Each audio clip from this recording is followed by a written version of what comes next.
Welcome to Nevada Newsmakers. On the broadcast today, Congressman Mark Amodei for the whole show on an all-new Nevada Newsmakers. Hello, is this D&D Roofing? Yes, it is. How may I help you? You did such a great job on my roof. May I speak to the owner? I am an owner. Oh, can I speak to your supervisor? Sure. How may I help you? I love your work. May I speak to the owner? I am an owner. We're all owners. Well, that's why at D&D we work so hard to keep your home safe and sound. Oh, no wonder. D&D Roofing and Sheet Metal. Local, employee-owned, here for you. Like a traditional handmade basket, retail is woven into the fabric of life in Nevada. From big box to mom and pop, retail supports our communities in countless ways. Jobs for the disabled, team uniforms for kids, help for the elderly, and so much more. Retail employs over 1 in 10 workers. Retail supports Nevada, and we support retail. RANNV.org. Safety is the #1 priority for the trucking industry. Over $7 billion a year is spent on technology like this electronic eye that will apply the brakes automatically. But the most important factor for safety is the truck driver. These hardworking men and women who safely move over 70% of our nation's freight and 94% of Nevada's. We thank you because trucks move America forward. This is Nevada Newsmakers with host Sam Shad, a no-holds-barred political forum. Now, from the Nevada Newsmakers broadcast headquarters, here is Sam Shad.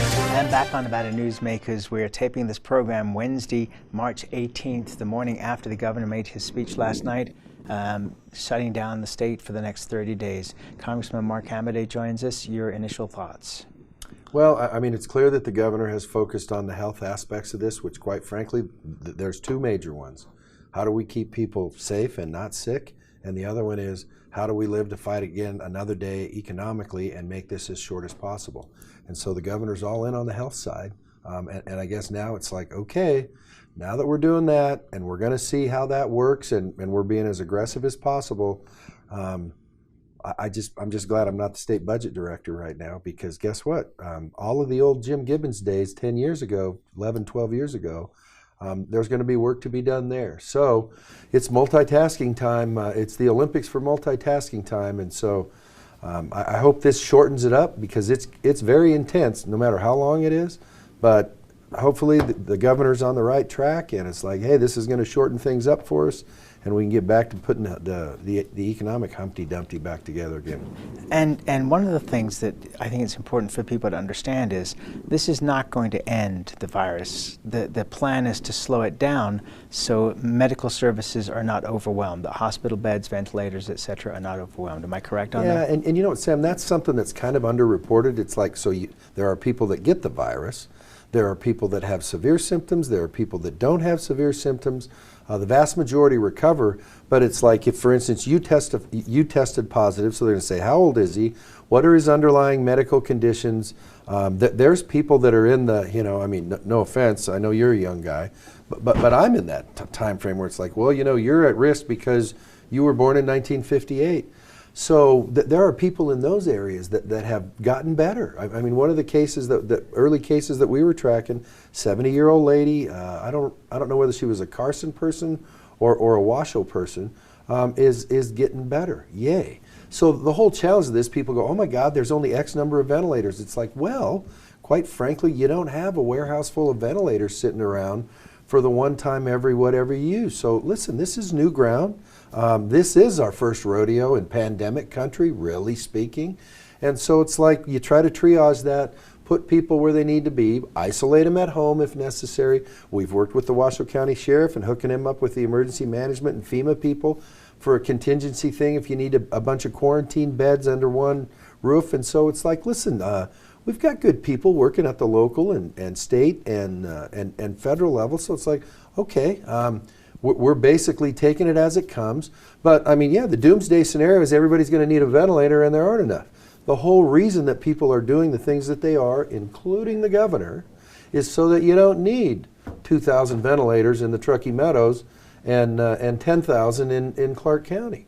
One of the things that I think is important to point out too is that when there's a serious situation, doctors' first response is to tell you the absolute worst case scenario to prepare you, because they can always back you away from that worst case scenario, but they have to put your feet firmly on the ground so you're not saying, well, I could probably still keep doing it. No. You stop and pay attention, and then if we find things are better.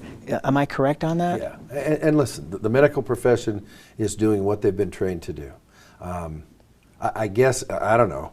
I mean, you tell me, you're a smart guy.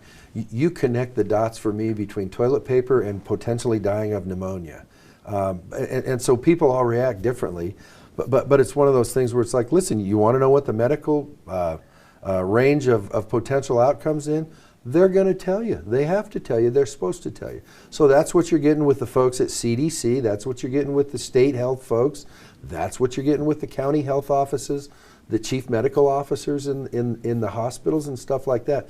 That's what they're supposed to do. I think where the challenge is not being met yet is people's ability to basically synthesize all that and put it in context where it's like, that's the downside, that's the upside. We're probably going to end up somewhere in the middle. What's an intelligent reaction to that in terms of you personally, your family, your community, your state, all that other sort of stuff. So I'm hoping, I mean, even though as we sit here today, it's like, you know, it's been a pretty tough couple weeks, but it's like, hey, take a deep breath. We're up to this. I got to tell you, the health folks in this state so far done a pretty good job. You know, and there's always stuff, I mean, I've heard something into the protective gear. It's like, listen, we've gone, the state basically requests of HHS nationally what they've got, what they need. They issue it from the strategic reserve. Nevada's made 2 requests as we speak today, and they've gotten 2 shipments. Now, they haven't gotten the whole shipment, but they're trying to make sure everybody's got whatever. They don't keep the strategic reserve at a level for pandemic in 2 weeks, ready, set, go. And so it's one of those things where it's like, listen, they're getting it out as fast as they can. We get to keep requesting. They'll keep shipping. They've ramped up the production of masks and the full gowns and all that sort of stuff. But it's like, okay, let's do what we can. But if you just focus on, I think there were some folks at UCLA Medical Center that were being profiled going, we've got a problem, and we could be infected. It's like, well, we need to do the best we can to prevent that. But it's not like somebody's pretending like there's not a problem. It's like we're doing the best we can. We're going as fast as we can. And guess what, Sam? Time will tell in terms of how well we do under the circumstances. Here's the other thing. Phenomenally intense, not going to be long term, I don't think, even if you take the worst case scenario, which is supposed to peak in 45 days instead of 15 or 20, but it's like, we're not coming out the other end of this the same way we went in. I mean, imagine being a 5 or 6 year old right now. I remember that President Kennedy was assassinated. It's like, what's that got to do with this? That was a huge deal at the time. And watching all the adults around me react, something I will never, ever forget. Then I'm a little older when 9/11 comes, and you're like, I'll never, ever forget. Airports were never the same. And so when we get on the other side of this, grocery shelves will never be the same. You and I will walk into those grocery stores now and go, remember when you couldn't buy Clorox, you couldn't buy toilet? I mean, so we'll come out the other end different. We'll learn some lessons for our next rodeo, since this is the first one of these. But it's like, hey, to the extent, I think people are doing a good job at all levels. They're doing the best they can since it's the first time around this track. And it's like, hey, let's take a deep breath, take a poise pill, and let's move forward and get through this. All right, let's take a break. More with Congressman Mark Amodei when we come back. Because of UMC, I'm putting my free time to good use. Because of UMC, she keeps me on my toes. Because of UMC and this guy, I'm here. UMC, the highest level of care in Nevada. Hi, I'm Eric Robnett, owner of Home Energy Experts. Has this ever happened to you? Honey, did you remember to turn down the thermostat? Forgetting to set the temperature? Not fun. We can help. Our new smart thermostat keeps the temperature set for your comfort all by itself. I'm feeling hot now. To increase your comfort, Go to homeenergyexperts.com for details. That's homeenergyexperts.com. The signs and symptoms of cataracts can start out small with subtle changes in your vision. So don't wait. Be proactive and take your vision into your own hands. If you're experiencing the onset of cataracts or just have questions, contact your eye care professional or call Eye Care Associates of Nevada today. Dr. Hiss has years of experience specializing in the surgical correction of eye disorders and has completed over 84,000 vision correcting procedures. At Eye Care Associates of Nevada, we'll change the way you look at the world. This is Nevada Newsmakers. And back on Nevada Newsmakers, we continue our conversation with Congressman Mark Amodei. The fiscal stimulus. We've gone from talking about tens of billions of dollars to now $1 trillion. Yeah. I watched a Harvard economist last night say we should give everybody $1,000, $500 for kids, and if that isn't enough, we should do it again. The printing press is going to leave us in an incredibly vulnerable position beyond this. Well, I mean, here's the reality. Before you get into, are you a fiscal hawk, are you a fiscal dove, or are you something in between? In things like this, the federal government is the insurer of last resort. Hurricanes, floods, tornadoes, and now add pandemics to that list. And so it's like Lloyd's of London doesn't do that. And you can sit here and say, well, you know, I mean, the airlines, shouldn't they have, you know, record profits? Shouldn't they have a rainy day fund too? And it's like, well, whether they should or they shouldn't, they don't. You can say that with the tourism industry. You can say it with whatever you want.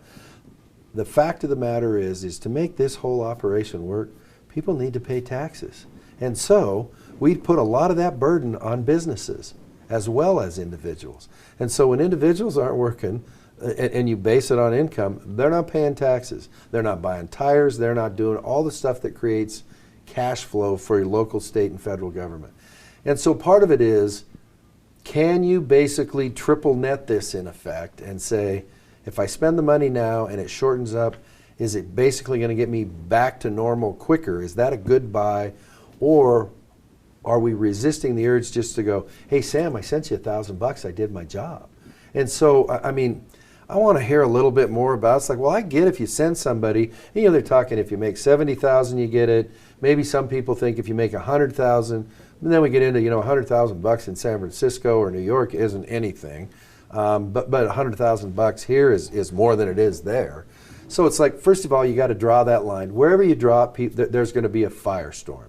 Second of all is, well, let's hear from the people that say, if you give somebody $1,000, they're going to go do something that's good for the economy. Because quite frankly, I mean, looking at what's going on in the stock market and the supermarkets, it's like, I'm not sure if you give somebody $1,000, they're not going to hunker down on it, which would be human nature. I mean, there's part of me to go, well, I don't know if I'm going to get another $1,000, so maybe I better be pretty careful with this.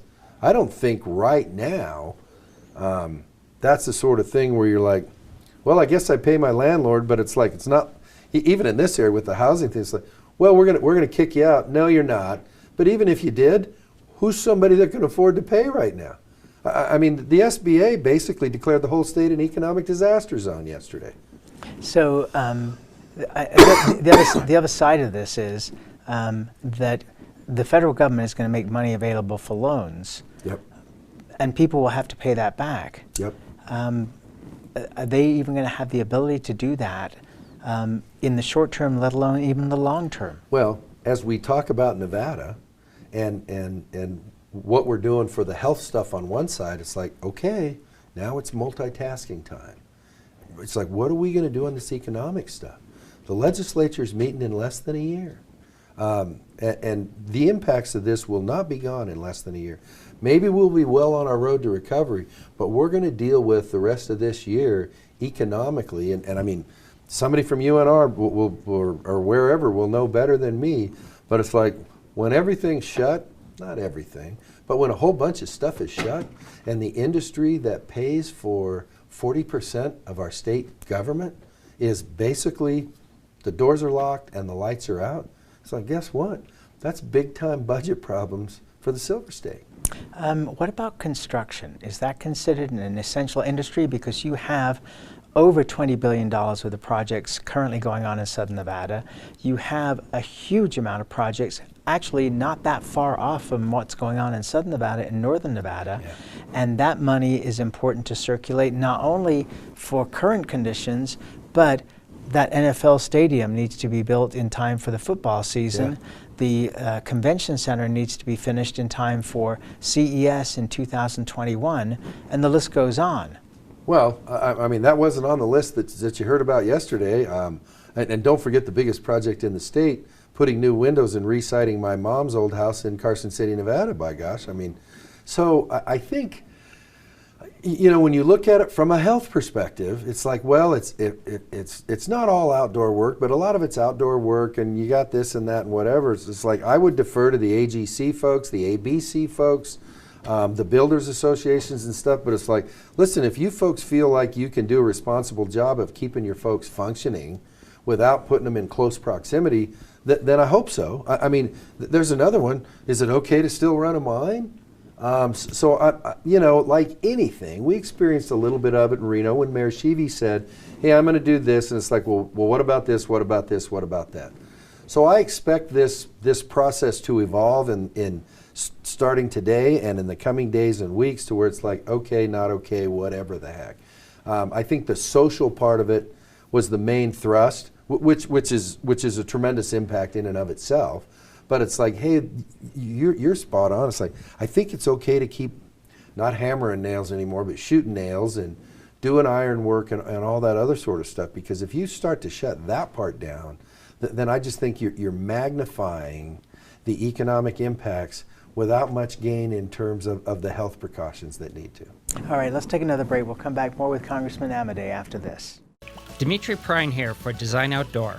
Come visit Design Outdoor's store and backyard to see our wide selection of fire pits, barbecues, and pizza ovens, natural stone water features and fountains, and frost-proof pottery. Our store and backyard are located at 11600 South Virginia, just north of DeMonte Ranch Parkway. Visit designoutdoor.com or call us at 851-9499. One of the most psychologically damaging things parents can do to children in divorce is disparage one another, which is why I can't believe I even have to make this commercial. Half of your kids' genetics come from this person you're spewing hate about. Your children have the right to love you both, but more than that, they deserve to love themselves. Marilyn York might be a men's rights divorce attorney, but this is for every selfish parent. Shut up!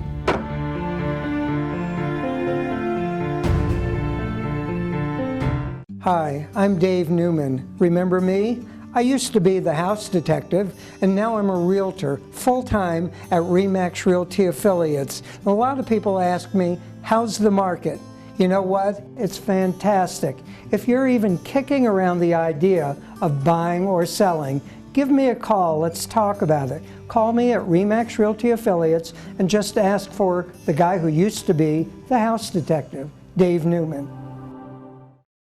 Everyone is talking about opioids, but they're not the only drugs that can be harmful if taken in large quantities or not as prescribed. You also need to be aware of side effects from anxiety drugs, muscle relaxants, sleep aids, and stimulants. Mixing prescription drugs with other drugs or alcohol can be dangerous. If you take Ambien with a glass of wine, it may be enough to stop you from breathing. Prescribed drugs can be just as dangerous as illegal drugs. Take medications only as directed. This is Nevada Newsmakers. And back on Nevada Newsmakers, as I mentioned earlier, we are taping this on Wednesday, March 18th, the morning after the governor's speech cutting all non-essential businesses. Tell me about Washington, D.C. I mean, you have 435 members of the House, another 100 members of the Senate, thousands of staff members, etc. What is the situation in D.C.? So here's the story. I mean, Capitol Hill is open, but if you want to actually get into a building, you have to have a staff member come meet you at the door to that building and take you in. That basically isn't happening. I mean, there's no tours, there's no tourism stuff going on. So I don't want to say Capitol Hill's closed down. I mean, it's open, but in our hallway, and by the way, the speaker put out some data for us saying we would like to encourage you to have at least half of your staff working from home. So we've got 8 people in Washington, D.C. 5 of them, and we're rotating this, 5 of them are at home on any given day, 3 of them are in the office. In our hallway, there are 2 offices that still have people in them. And the rest of them are just closed to everybody's home. So that's an individual decision or whatever, but quite frankly, you want to talk about social distancing, those hallways in that building are long, and you've got 2 offices in the whole, that's like, I mean, heck, Sam, that's almost like being on the moon. So they're still functioning. They're talking about, we've done the voting we need to keep this stuff moving. We're supposed to go back Monday. Today's Wednesday when we're taping. We know we're not going back Monday, but I expect to be back sometime next week. And so it's like, hey, you're going to the airport. Already had the scheduler go, do they still have the flights? Because getting from Reno to D.C. is not like you have, a flight every hour that can get you there. And so it's like, do they still have the flights you usually take? And what's it looking like? So far it's like, yeah, the flights are still on the schedule and there are plenty of seats. So we'll get everybody, they said they'll give us 24 hours notice. Then when you get there and it comes time to vote, they're not going to put 435 people and 50, 75 staff members in the chambers. So they're talking about, we're going to vote like alphabetically, all the A's and B's go in now, 10 minutes later, whatever. So it'll take longer to vote and stuff like that, but they're trying to do that sort of stuff. So it's like, okay, so I can't tell you what the Senate's doing, but as old as all those people are in that vulnerable population, I mean, who knows? But anyhow. Do you have the sense already that we're in a post 9/11 mode of bipartisanship? Where are we with that? Because we're in an election year and politics is obviously going to come into play with this. Well, politics has become so intensely the issue instead of whatever the issue has to be. So I'll just tell you asked me my opinion. My opinion right now is this started out, the first attempt that we had in the House had a whole bunch of the old Rahm Emanuel, you never want to waste a good emergency, you can get stuff done. And so that came to a screeching halt, saying, listen, we've got to focus on the issue. It should be easier than heck. It's like, this is really about solving problems, not about winning elections. I would think you would be electable if you say, here's what we did to help you get through the issue that we had the buttons to push, and we were pushing them for issues, not for political gain. I don't think we're there yet. There haven't been any flare-ups in the last few days, but when you're transitioning out of a thing where everything's political, look at U.S.-Mexico trade. Everybody, well, we're finally going to do that. Infrastructure, we can't really agree on that. We don't want to do something good and give one side a perceived advantage. It's like infrastructure would be a perceived advantage for everybody. So this is the same thing where I think we're okay, but I got to tell you, Sam, there is so much infrastructure and culture now that is, how do I be better in this than a Democrat or a Republican? And it's like, wow, if that's really what you're bringing to the table, that's sad, because we're going to see, and we are seeing, for those people that are in leadership positions, we're going to see if you got the tools. It's easy to do when everything's beer and horseshoes, and everything's happy and the temperature's warm and all the incoming tide is raising all boats. But it's times like these where you're going to see who really has those tools to be a leader and who struggles when it comes time to actually solve problems for your peeps. With the potential of $1 trillion bailout, that has to be an incredible feeding frenzy for lobbyists in Washington. Well, by the way, lobbyists don't get to come on the Hill either, but they got phones and computers in that.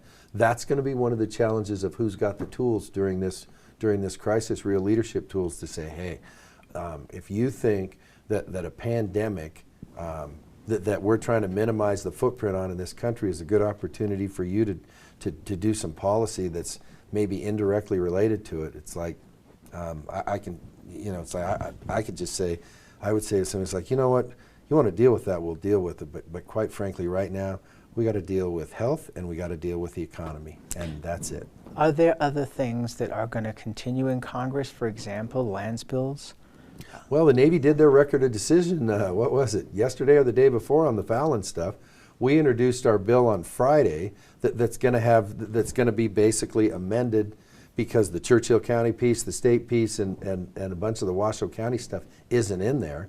So, I mean, we're basically saying, hey, we're multitasking. We got stuff we're working on. We're working on a Department of Labor thing.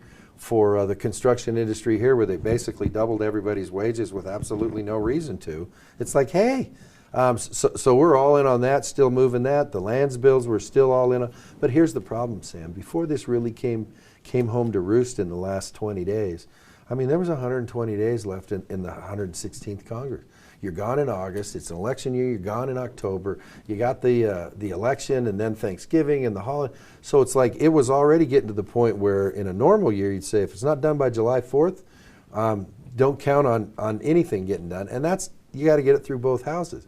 Well, this has just put a big vapor lock on a lot of that stuff. But I mean, you know, as an old Boy Scout or a guy who was in the Army or whatever the heck, it's like we need to be ready to go. We need to keep pushing all this other sort of stuff.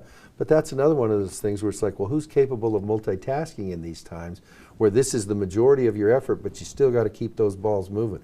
We'll see if those committees are up to that and whether the leadership is up to that. And that's where we got to leave it. Thank you, Congressman. I appreciate you taking the time. Thank you. And we'll be right back. A bird's eye captures its surroundings at different heights. At Brian Culpa Photography, we can make your imagination soar over buildings, parks, cityscapes, and beyond. Brian's images tell the story and get the job done. If you need a new perspective to tell your story, contact Brian today. Brian Culpa Photography. Experience the bird's eye view at brianculpaphotography.com. As you know, Reno is booming. Toll's Development Company is helping it grow with insightful design and development, building community with every project, adding beauty, adding excitement, emphasizing our shared humanity.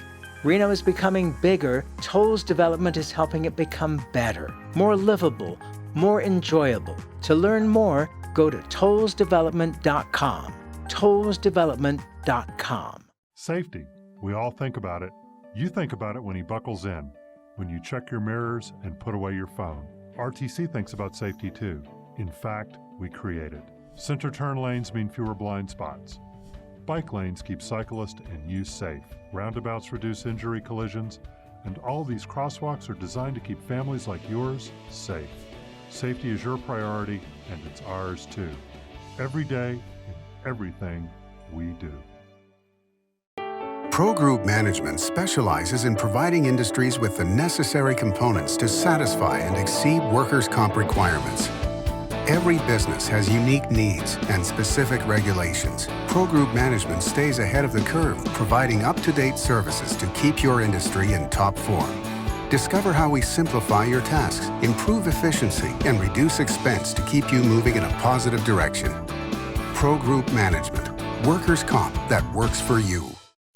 You can now watch Nevada Newsmakers on YouTube. Just go to YouTube and search for Nevada Newsmakers and become a subscriber. We'll see you on the next broadcast. Thanks for watching and listening.